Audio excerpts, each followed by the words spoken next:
Next is the Newton's second law of motion.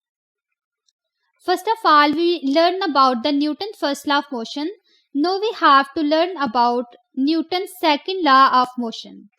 What is this law? You simply know that when you apply the force on any body, then this object move, means that this object accelerate. First of all, here I consider there is the object whose mass is m. You apply the force on this object, then what will happen? This object accelerates, and A is basically showing the acceleration produced in that object. I can simply say here, the acceleration is basically directly proportional to the force. Means that when you apply the force on the object, the acceleration produced, and this value of acceleration is directly proportional to the applied force.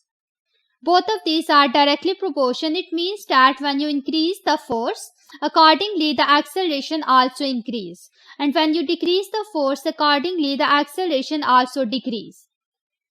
And this acceleration is also inversely proportional to the mass of that object. What does this mean? If I take the two objects, one is the car and the second one is bus. You know that the car has a small mass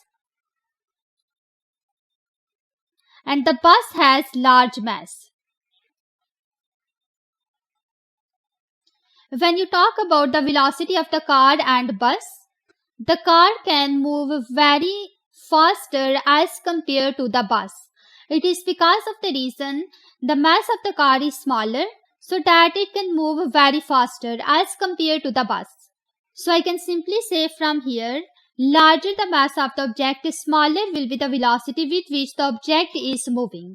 Same in the case of car and bus.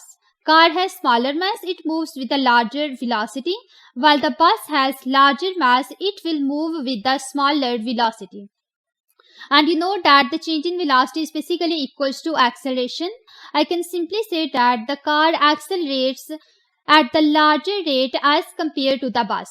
The same thing is given here. Larger the mass of any object, smaller would be the acceleration. Acceleration and mass, both of these here are inversely proportional to each other. It means that when the mass of the object increases, accordingly the acceleration decreases. Or when the mass of the object decreases, accordingly the acceleration increases. Both of these vary inversely proportional to each other. After that, if I combine both of these equations, A is proportional to F over M. And when I have to remove this sign of proportionality, here would be equality and a constant K, F over M. This constant K has one value. That's why according to above equation, F is equals to ma. This is the Newton's second law of motion. You can see here, when you apply the resultant force on the body, it experiences the acceleration. Means that when you apply the force on the body, it accelerates. The greater the resultant force, the greater will be the acceleration produced in the body. According to this relation, the acceleration and force, both of these are directly proportional to each other. By increasing the applied force, the acceleration also increases. So this is a statement of the Newton's second law of motion. The acceleration which is produced in the body, this acceleration is given basically here. The acceleration is directly proportional to the applied resultant force and it is inversely proportional to the mass of the body. So this acceleration is directly proportional to the force which is here and it is inversely proportional to the mass which is also given here. So I can simply say the acceleration is directly proportional to the force and inversely proportional to the mass of the body, according to the Newton's second law of motion. Here is the formula for the Newton's second law. First of all, the acceleration is directly proportional to the force and it is inversely proportional to the mass of the body. When you combine both of these equations, acceleration is directly proportional to F over M, and when you have to remove this sign of proportionality, here would be the sign of equality. K is constant, F is the force and M is the mass. Then when you rearrange this equation, you get F is equals to ma. This is basically the Newton's second law of motion, the mathematical form of it. Here is a triangular formula that is used to calculate the unknown quantity from mass, force and acceleration when the two quantities are given. So first of all, if I suppose you want to find out the force when the mass and acceleration is given, just write here force. It would be equals to mass and acceleration, both of these appearing at the bottom. So here is m, which is the mass and acceleration. Just multiply both of these. Now I suppose that you want to find out the mass. So when you have to find out the mass, make the mass as a subject. It would be equals to the force is appearing at the top while the acceleration is at the bottom. That's why I write here F over A. After that, if you want to find out the acceleration, make it as a subject. It would be equals to F over M, because the force is appearing at the top and the mass is appearing at the bottom. So you can also use this triangular formula to find out the unknown quantity. So the force which is given in the Newton's law, what is the unit of this force? This force is basically measured in newtons. And according to this law, what would be the value of Newton? I write here F is equals to ma, which is according to the Newton's second law of motion. The force is measured in Newton. It would be equals to the mass is measured in kilogram, while the unit of acceleration is meter per second square. It means that 1 Newton is equals to 1 kilogram meter per second square. This is the value of 1 Newton in terms of SI units.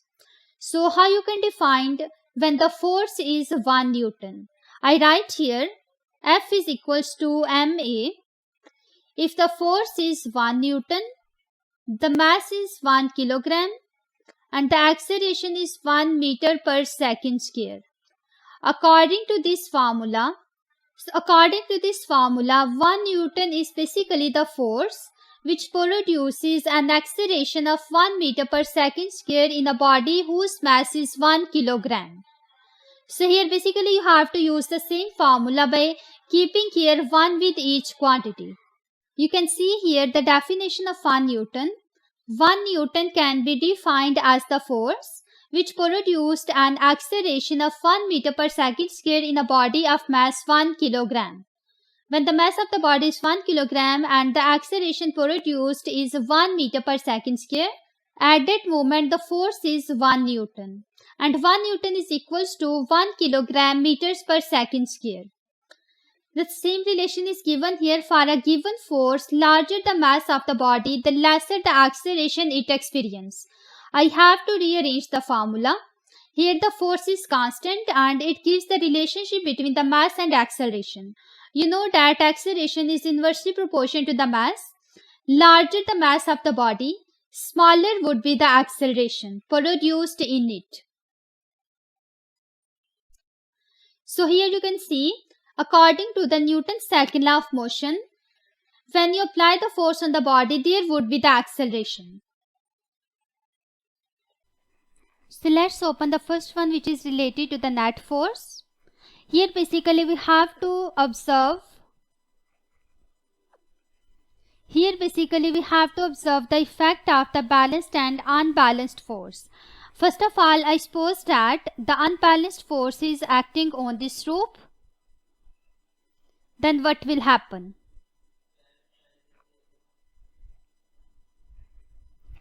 Let's see the sum of forces and its values. Towards the right there is 200 Newton force and towards the left there is 300 Newton force. It means that both of these forces are unbalanced and the total force is towards the left, which is 100 Newton.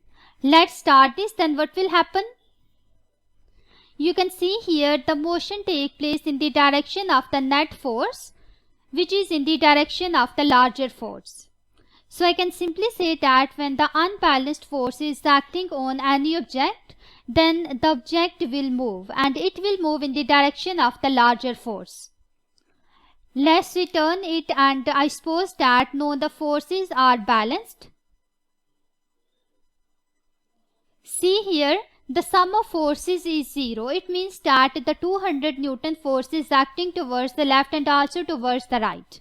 When I start it, then you can see the object is not moving. It is not moving because in this case the forces are balanced. The 200 Newton force is acting towards the left and the same 200 Newton force is acting towards the right. It means that when the forces are balanced, then no motion takes place in the object. The object remains at rest, it does not move. Let's go to the second one, which is related to the motion. Here we will observe the effect of increasing the force on the acceleration. First of all, see, this is for the velocity. Here you can observe the value of the applied force. First of all, I increase the force to 50 Newton. The object accelerates.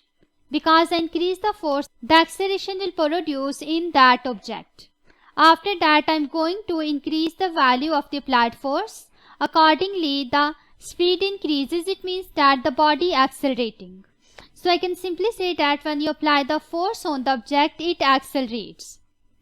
After that, I suppose I increase the mass. Then what will happen? You can see the body is again accelerating, but at the slower rate. What does this mean? Here the acceleration and mass, both of these are inversely proportional to each other. I again increase the mass. So I can simply say here that the acceleration and mass, both of these are inversely proportional to each other. When you increases the mass, the body's acceleration decreases. And in the third one, in the friction, here actually the one is the applied force and the second one is the frictional force. The frictional force actually opposes the motion of the body, means slow down. So if I suppose that here I also put the values of the sum of forces as well as speed. So I increase here the mass. I also increase the speed. First of all, see here the frictional force is 50 Newton. The applied force is also 50 Newton. Both of these forces are balanced. It means that this object does not move. After that, I increases the force.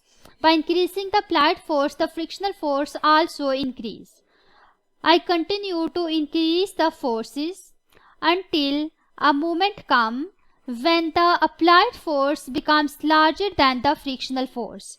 In this case, the forces become unbalanced and the motion takes place in the object.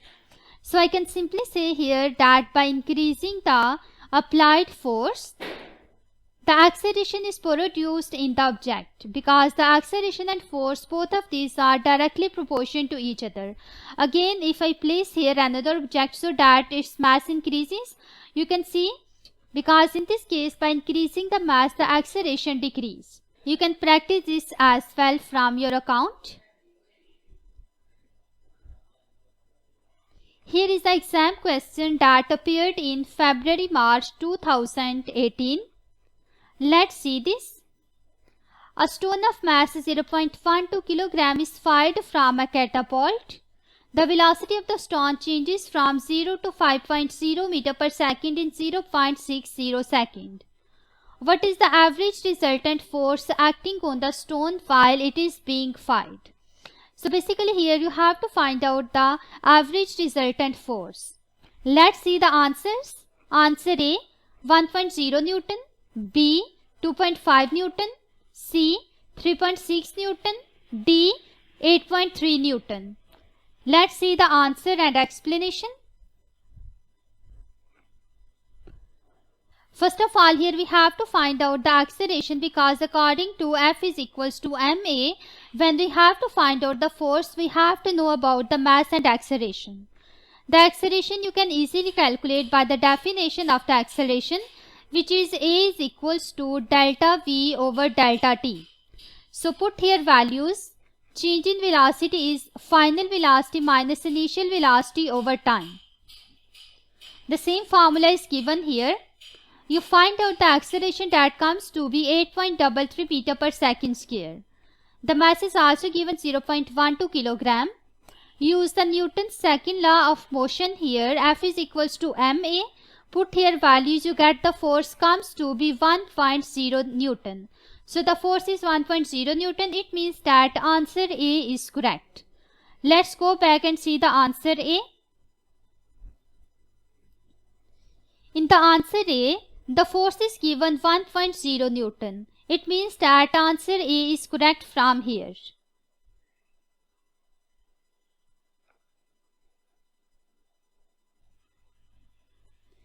Here are some questions for your practice. Question number 1. The resultant force of 300 Newton is exerted on the football. The football accelerates with an acceleration of 28 meter per second square due to this force. What is the mass of the football? So basically here you have to find out the mass of the football when the force and acceleration is given. Question number 2. A force of 25 Newton acts on a rectangular block of mass 12 kg. What is the acceleration of the block? So here you have to find out the acceleration when the force and the mass of the block is given.